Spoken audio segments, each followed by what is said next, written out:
Okay, I'm recording. Welcome to our Happy Melly seminar series for April.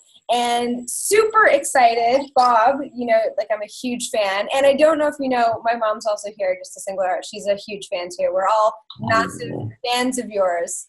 So we have Bob here today, and I'm just going to give Bob a short intro. And then Bob's going to speak a little bit, and then we're going to have just a lot of time for questions and interaction. Okay? So, can everyone hear me? Sort of. Can you guys hear me? It was just hashed. Could you repeat the sentence? So I just said I'm just going to give Bob an intro, and then he's going to start, and then we're just going to have time for questions and an intimate discussion. This is, we're really lucky to have him in this space with just us, so we want to, use this time to really pick his brain as much as possible.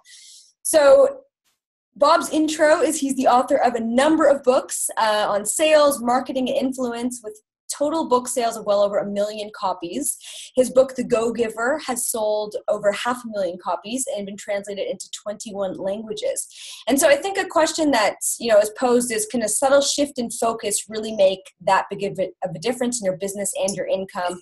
And Bob says absolutely yes. So this is one thing that we can talk about today amongst many others. So Bob, I'm going to hand the floor over to you now that we can actually hear you. Talk to us a little bit about philosophy, what you care about. He's also a huge animal lover, just for anyone who cares about animals. And then, we can just ask you questions. Sure. Well, you mentioned in the beginning about that shift in focus, and that's really what it's all about. And it's really the premise of the entire Go-Giver methodology, if you will, and that's simply that shifting your focus from getting to giving. And when we say giving in this context, we simply mean constantly and consistently providing value to others. And that when you can do this, not only is it a nice way to conduct business, it's a very financially profitable way as well. Some people ask, well, isn't that naive? Isn't it a bit unrealistic to believe that in today's day of self-absorption, corporate scandals, and dog-eat-dog competition, that one can actually give their way to success? And that was Joe's first question in the story. Isn't it, in the real world, isn't it just naive? And what he came to discover is that not only is it not naive, it's actually quite practical. Why? Because when you can shift your focus from yourself onto others, what we call an other focus, people feel good about you. They begin to know you, like you, trust you. They want to be in a relationship with you. They want to be part of your life, a part of your community, a part of your business. They want to add value to your life, and everyone wins. Now, there's a practical aspect of this that I always like to make sure people understand, because when you say, well, just go from getting to giving, focus on them, it sounds almost magical, as though it's just no, not at all. It is very much congruent with human nature. And I say this for this reason. And I often, when I begin a talk at a sales conference, the first thing I'll say is, how many of you would agree with the following statement? Nobody's going to buy from you because you have a quota to meet. And everybody raises their hand. We all laugh together because we know that's true. No one's going to buy from us because we have a quota, because we need the money, because we'd like to have the sale take place, or even because we're a really nice person who believes in our product or service. They're going to buy from us only because they believe that they will be better off by doing so than by not doing so. And that's the only reason why they should buy from us. And so what that does is it says the salesperson or the entrepreneur or the business person needs to be sure their focus is in the right place. And that is focused on them, on providing value to them, on communicating value to them. And it's only for that reason, when they know, and they know that your one desire is to bring value to them, they're much more likely to feel good about you, to know you, to like you, to trust you, and to feel good about doing business with you. So again, it's the focus is on them. And it's the right way to be, it's the right way to do it, but it's also very practical. It's the only reason they're going to buy from you. This is why we like to say that money is simply an echo of value, which means nothing more than the focus must be on them. The value must come first. And the money or business you receive is simply a very natural and direct result of the value that you've provided. So, the go-giver has 5 laws. There are the laws of value, compensation, influence, authenticity, and receptivity. The law of value we sort of just covered. It kind of says to give such a wonderful, unique, amazing buying experience, customer experience, that they feel as though they're receiving much more in value or use value than what they're paying, while you, of course, still make a very healthy profit. People sometimes ask, well, a go-giver, does that mean you're just giving yourself away or giving things away for free? No, of course not. In fact, go-givers tend to make a much higher profit than most others because a go-giver focuses on the value they're providing, not on the price they're charging. And when you focus on low price, when you try to sell on low price, you're generally seen as a commodity. When your focus is on communicating the highest value you can and making it the very best experience that you can, that's where you can charge a more premium price. And that person feels much better about it. And typically, this is the kind of client or customer that you want to have. Law number 2, the law of compensation, says that your income is determined by how many people you serve and how well you serve them. So where law number 1 says to give more in value than you take in payment, law number 2 tells us that the more people's lives you touch or impact through the exceptional value you provide, the more money or business with which you'll be rewarded. Law number 3, the law of influence, says your influence is determined by how abundantly you place other people's interests first. Again, this sounds counterintuitive, and yet the greatest leaders, the top influencers, certainly the most profitable salespeople, this is simply how they run their lives and conduct their businesses. Now, when we say place the other person's interests first, that doesn't mean you should be a doormat for anyone. It doesn't mean you should take abuse. It doesn't mean you should be a martyr or self-sacrificial. Absolutely not at all. It's simply understanding that the golden rule of business is that all things being equal, people will do business with and refer business to those people they know, like, and trust. And there's no faster, more powerful, or more effective way to elicit those feelings toward you from others than by genuinely and authentically moving from an I focus or me focus to what we call an other focus. Looking for ways to, as Sam, one of the mentors in the story, told Joe, not our Sam right here, but as Sam, one of the mentors in the Go-Giver, told Joe, it's making your win about the other person's win. Law number 4, the law of authenticity, simply says the most valuable gift you have to offer is yourself. When you show up authentically, when you show up as yourself day after day, week after week, month after month, people feel good about you. They feel comfortable with you. They feel safe with you. They're much more likely to want to be in relationship with you and refer you to others. And law number 5, the law of receptivity, says the key to effective giving is to stay open to receiving, which really tells us that it's breathing out and breathing in. It's not one or the other. We breathe out carbon dioxide. We breathe in oxygen. We breathe out, which is giving. We breathe in, which is receiving. Giving and receiving are not opposite concepts. They're simply 2 sides of the very same coin, and they work in tandem. So it's not a matter of are you a giver or a receiver? No, you're a giver and a receiver, but the focus is on the giving. The giving comes first. The giving begins the process of receiving. You simply need to be willing to allow yourself to receive with gratitude. And that's, sort of a rundown of the 5 laws. And if you'd like, we can open it up to any thoughts, questions, or what have you. No, that's you summed up everything in 5 minutes. It's super, super impressive. Thank you, Sam. Does that, I mean, I've been able to interview Bob before and been able to pick his brain. So, I mean, I can ask questions, but I'd love for you guys if, this is your chance. So anyone have anything they want to ask? Okay, I'll jump in. Bob, the word that troubles me the most that people use all the time is the word networking. I don't like it because it's over the years has a connotation of showing up with an agenda. I'm networking to give my business card. I'm networking to find other people that I can somehow connect to and get something I need from them when the time comes.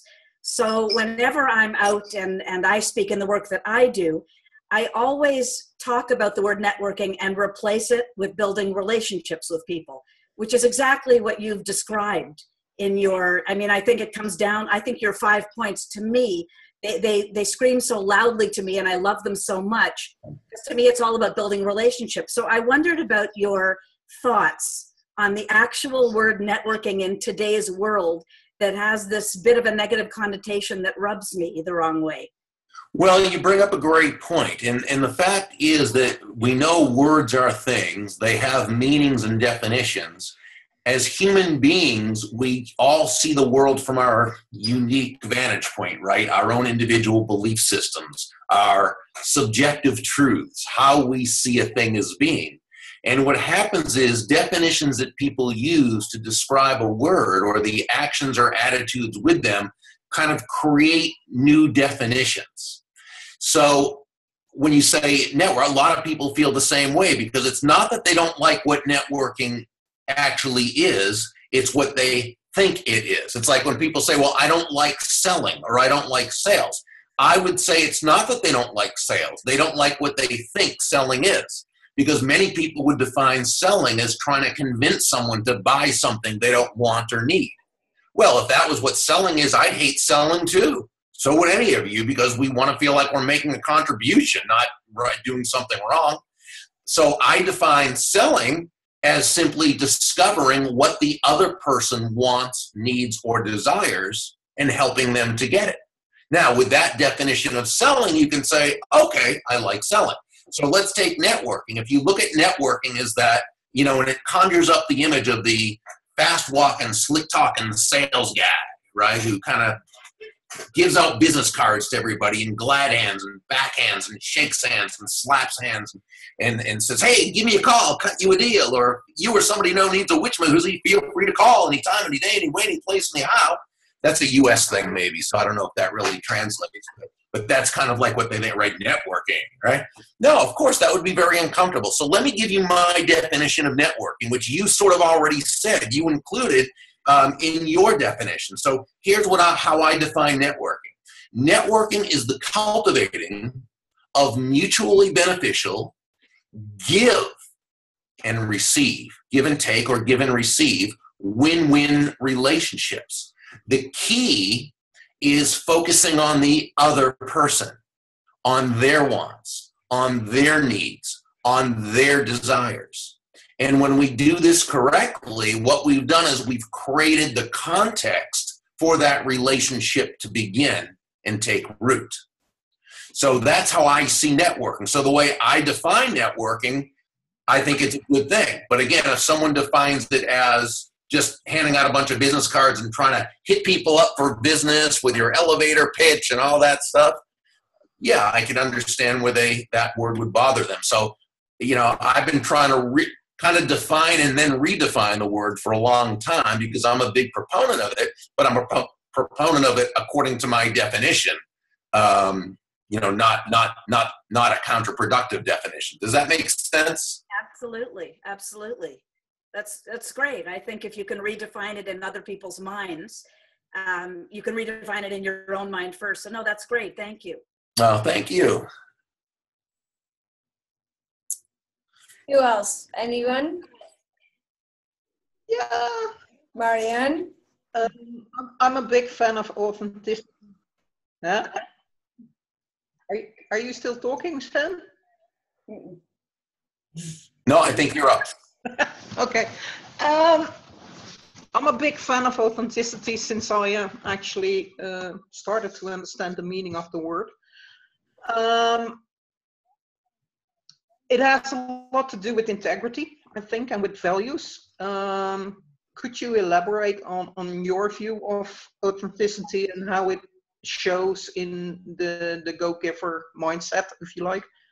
Oh, that's a great question. And I often, when I think of authenticity, I think of Gandhi and integrity. And I love what you said, how you use the word integrity, because I always think of Gandhi's, and this was credited to Gandhi. I don't know if he actually said this. It sounds Gandhi-ish, so he probably did.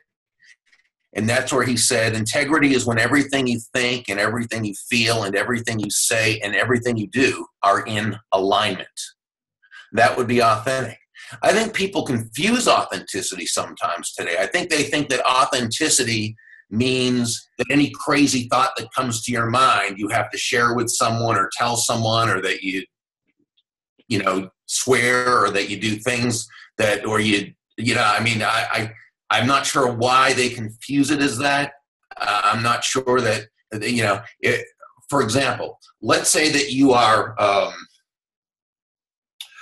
greeting a customer, okay? And the customer comes in to buy a particular product or service. You can tell they're a down-to-business person, and they're not really interested in a whole getting to know you. They're interested in doing their thing, and right?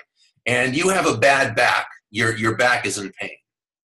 And yeah, it's okay to work. It's just, it's bothering you.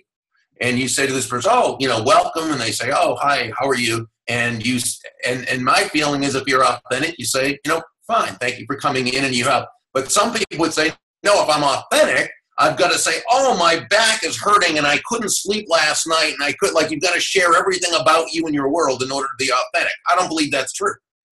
I think authenticity means you show up as yourself, and you show up doing what you're supposed to be doing, and you show up there ready to please the customer and do what they need. Now, if you're at your chiropractor's office and he or she says, how are you? Now it's totally relevant to say, and appropriate to say, well, doc, my back is hurting and I couldn't sleep last night, and so forth.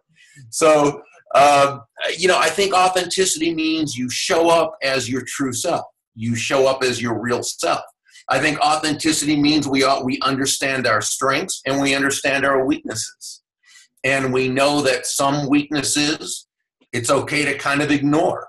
For example, with me, I'm not good at running long distances. But at 59 years old and having no interest in running a marathon, that's not a weakness that I care to do anything about. Then there are the weaknesses that we need to mitigate. I love eating junk food. I could eat pizza and donuts and cookies all day long. But I realize that if I do, it's going to be very counterproductive for me health-wise, and I'm not going to have energy, and so I have a trainer that comes in every morning, and she trains me and she prepares my meals so I know what I can eat, and it keeps me healthy. I don't go overboard with it. I still indulge in some snacks and things that I like, but it's something I mitigate. Then there are the weaknesses that we need to change and actually turn them into strengths. And some people say, well, but isn't that inauthentic? I don't think so at all. It's like the person who says, well, I have anger issues and I yell at people a lot. If I was to act any differently, that wouldn't be authentic. And I say that is totally off base and incorrect. What it means is this person authentically has a problem, and they need to authentically work on themselves in order to become a more effective, authentic version of themselves and step into their true self. So I think that authenticity means we continue to learn, we continue to grow, but it means that when we learn from, the sages said, who is wise? And they answered, that person who learns from all others.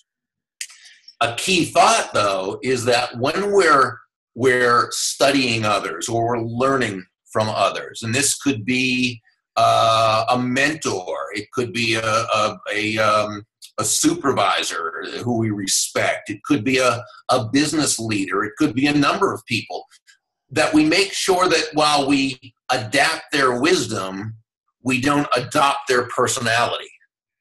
In other words, learn from them, but don't try to become them. adapt their wisdom, but stay true to your authentic core. And I think really that's what authenticity is about. And it's also, it's understanding our strengths and being able to lead with our strengths and bring value to everyone whose lives we touch. Thanks for that. Yeah. Thank you. Thank you again for the question. That was wonderful. It has so many parallels with the work of Brené Brown on vulnerability and courage, because vulnerability also a lot of people misunderstand as sharing everything about yourself, but that really is oversharing. The example you gave with the bad back, it starts clicking a lot of things in place. Well, thank you. Thank you. All right, who else is going to take advantage of Bob? Yeah, I'll jump in. I'm Thank in you for all big your help. corporation. Bob, I'm working in big corporation, and my issue is always when I discuss with management and executive about value first, and they have only the numbers and the sales. With which sort of sentences, words, what would you recommend for conversation to make them having an aha moment? Yeah, that's always tough. And the interesting thing about it is this: it has been proven again and again and again that if a company, we're talking large companies, medium companies, small, if they want to be profitable, sustainably profitable, they cannot focus on the bottom line. They've got to focus on the value they're bringing both to their employees and to the end consumers. It's only through doing that you can be sustainably profitable.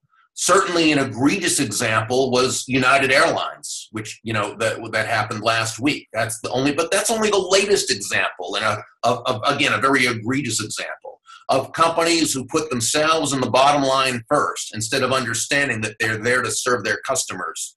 And yet, how many businesses continue to do that very same thing? And upper management, leadership, if you will, is just so concerned with the numbers. And again, your clients, the end customer or client, they don't care about your numbers. They care about themselves and how they're going to benefit. So, but the thing is, you can lead from anywhere, and that's what you're doing. You're leading. Okay, now you're having to lead up because you're talking to people who are the management about changing the way they see something. And unless they're willing to see it, unless they're willing to learn something new, it's going to be an exercise in futility. Now, that doesn't mean you stop doing it. You still do the best you can to do that. You can lead from anywhere, but for there to be a culture within the company of placing the people first, which again is the most profitable way to do business. For there to be that culture, upper leadership and management must buy into it. They must buy into it. And it will trickle down. But, your job obviously is to try to get them to do that. And actually somebody just, Marianne, how do you pronounce your name? Marianne? Okay, well, I can't hear her, but I'm hoping. No, I was on mute, but pretend that the J is a Y. Right, Marianne. Right, Marianne. Exactly. Okay. And so, thank you. And so she just posted a link to what looks like a great article on this. I'll tell you. It's a TED Talk. But also, let me recommend a book. And this book is a wonderful book to give to those people in management. It's by a woman by the name of Lisa Earle McLeod. And it's called Leading with Noble Purpose. Now, I'm hoping they'll open the book and they don't think the title is some blah, blah, noble purpose. No. She makes, and as a matter of fact, go to if you get a chance, to my podcast, okay, which is thegogiver.com/podcast. Thegogiver.com/podcast. Scroll down a whole bunch of them. until you get to Leading with Noble Purpose, which is an interview with Lisa Earl McLeod. Have them listen to that 15-minute interview with Lisa, and hopefully they'll get the book. She will, beyond a shadow of a doubt, communicate to them where when you don't place the bottom line first, but instead place the purpose of your business first, it is much more profitable. So even if they say, well, the purpose of our business is profit, say that's fine. So if you really, really want to be profitable, just listen to what Lisa has to say. Okay? And I'm telling you, it's the best. She researched it, but it's a fun book with a lot of stories, and it's really fantastic. So that's all I can tell you, because the thing is, unless someone's willing to confuse me with the facts. And so, if that's how it is, that's how it is. And it's unfortunate, because there's so much now. There's books such as Everybody Matters by Bob Chapman of Barry Waymiller, a guy with a multi-billion-dollar manufacturing firm. And you'd think if any business was all about bottom line numbers, I mean, we're talking machinery. And yet what he showed is when he took the focus off the bottom line and put it on building his people and pleasing his customers, making that first, the bottom line went way, way, way up. It's not magic, and it's not magical thinking. It makes absolute sense when you understand that ultimately a buyer is going to buy because they believe it's in their best interest, not because you believe in your bottom line, and that an employee is going to be much more loyal and hardworking and dedicated to you as a leader, not because they are as concerned with the bottom line as you are, but that they want to be looked at as people with value. I'm sorry, that's about all I can tell you, and I just hope that some of that is able to get through to them. Yeah, it's cool. It's great insight and great tips. It helps a lot. Thank you. Thank you, Christian. I actually have a question that's is that okay, Sam? No, I was going to say, are you guys okay, Bob? I mean, I know we said 45 minutes because of the time. Are you okay to go maybe another 10 minutes? Me? Yeah, I mean. I'm here for as long as you want, of course. Okay, all right, cool. Yeah, Sarah, go for it. I'm just, you kind of mentioned, just the last thing you just mentioned was related to employees as well, and like giving to your employees and thinking about them as people and their values. So I'm thinking a lot of this through the lens of our employees, because I'm in a culture operations role in our company on the HR team. And so my clients are our employees.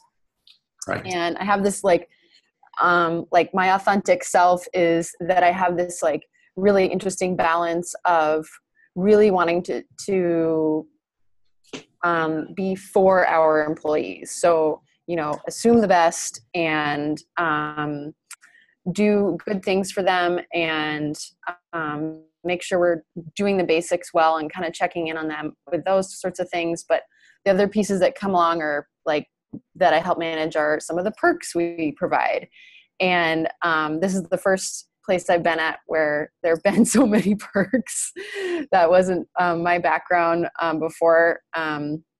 But so my other authentic self is that I'm also very like logical and practical. So I'm always thinking about like the how of something.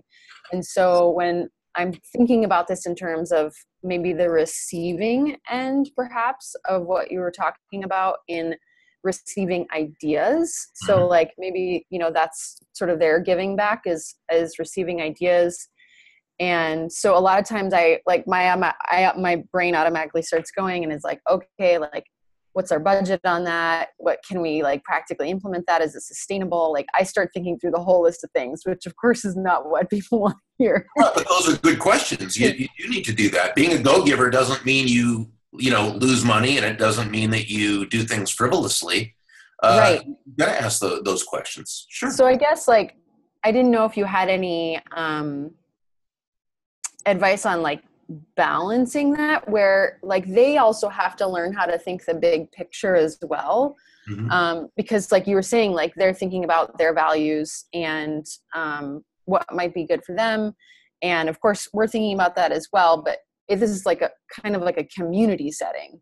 So whereas if it was just with our customers, there's some of that as well, but this is like even more like sort of tight knit and having to consider the bigger picture. And I didn't know if you had any advice on getting people to think that way. Well, without knowing the specifics, what I would say is it sounds like an excellent opportunity to really build this sense of community by having some of them in on the decision-making process on what kind of perks or rewards or, and so forth. Now, in Dan Pink's book, Drive, I don't know if you've ever read that book. Daniel Pink's book, Drive, was a smash bestseller in the US. I've heard of it. Talked about really what does motivate people. And a lot of times those perks, if they're too expected, they become external reasons for people taking the right action. External reasons are never as powerful or as effective as internal reasons, which is simply doing something because it's the right thing to do. So you may want to read that book and take a look at, are there ways that you can do a balance in which you're finding more ways to motivate through intrinsic or internal reasons for there to do things, whereas the extrinsic rewards and so forth are more of a surprise. A lot of times when people are rewarded as a surprise, there's a lot more appreciation. Remember when he said that in the book? And so, so again, you can, it's not an either or, right? It's not, well, there's none or there's there, we have to do this. No, you do think logically. It's part of your job to think logically about what makes sense. I also think that I think the book Drive will probably help you with some of those things, but I also think that it's a good idea to get some of the leaders or just some of the people from the employees of the company to join sort of a subcommittee that you almost have, so you can discuss it, and then you can ask them the questions. What would you suggest we do in order to, provide something that will be a good incentive or a good this or a good that, but will be more appreciated and based on that. You know what I'm saying? So open up the conversation and enlist their help with it. I think that is something we do actually. The piece that I'm still like, I feel like I'm still training them on thinking about those other questions. It seems like it's like this really difficult hump for people to get past. And I don't know. So I'm going to check out that book too. Right. When part of teaching is continuing to teach, because they're not necessarily going to get it right away. And it's coming at things from sometimes a different way, but continuing to communicate that message. And then maybe there'll be some information in Dan's book that, you can have them read, or maybe at one of your meetings, read a little passage from it and bring it up for discussion. I like that.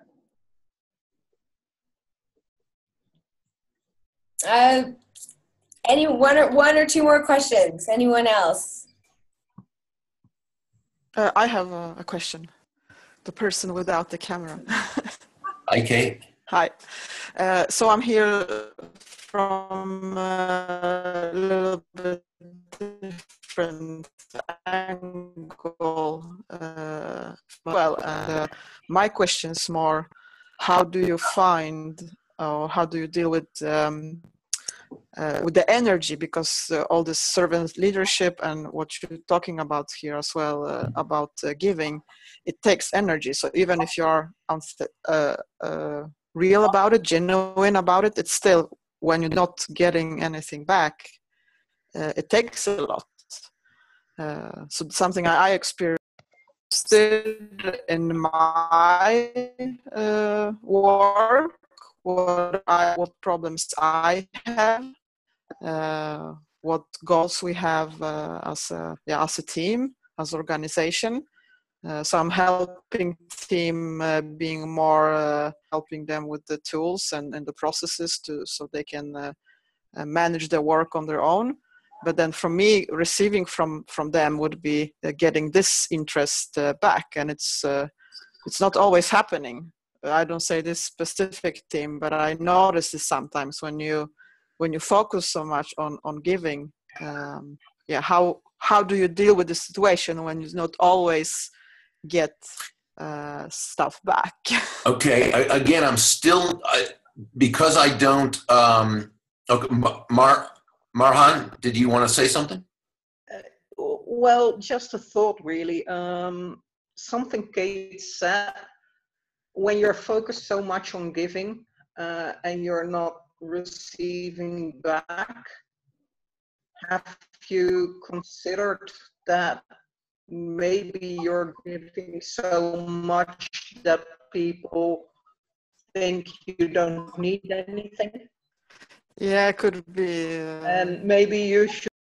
Appreciation for you giving leadership to them? No. I mean, that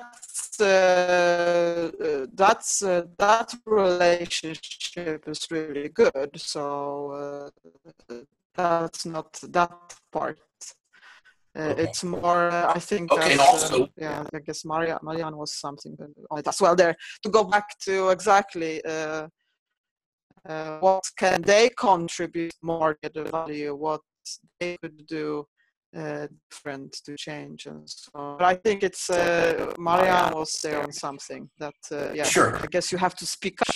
You need to ask stranger, and that is receiving like mad here. And basically, if you don't ask, then people often assume that you don't need anything. No, you're right. There's one other thing I want to bring up too. This may not be situation in giving and not receiving. And again, I'm not saying this is you. This is more of a generic just thought for other people who feel like they're giving and giving and giving a lot and not receiving. One reason might be is because what you're giving, remember when we talk about get value, right? Value is relative worth or desirability of something to the end user or beholder. And value is always in the eyes of the beholder. It's not what we think is valuable or what we think they should think is of value. It's what they believe is of value. And so sometimes if value, they're not going to have the interest or they're not going to have the, again, I'm not saying that's in your case, because it sounds like you received the thoughts that you needed back. It was a matter of, letting them know that you'd like for them to express back. But it can also be that when we're giving from the basis of what we think is of value, not what they think is. And 99 times out of 100, when someone tells me, oh, they're giving all the time, giving and not receiving back, that tends to be it. They're giving from their own worldview as opposed to from the other person's worldview. No, that's a good point. Just to want to clarify, it's not like I feel I'm giving all the time. It's just I was wondering in those moments where you feel low, like how to charge your energy. But that's a good point. You ask exactly, and then the question is, am I giving the right things? So yeah. Thank you. My pleasure. Thank you. Sorry guys, I've been on and off. I apologize for that. So, Bob, we've already taken up an hour of your time. Is there any one last pressing question on anyone, and then we'll let you go? Or if not, I don't have a question.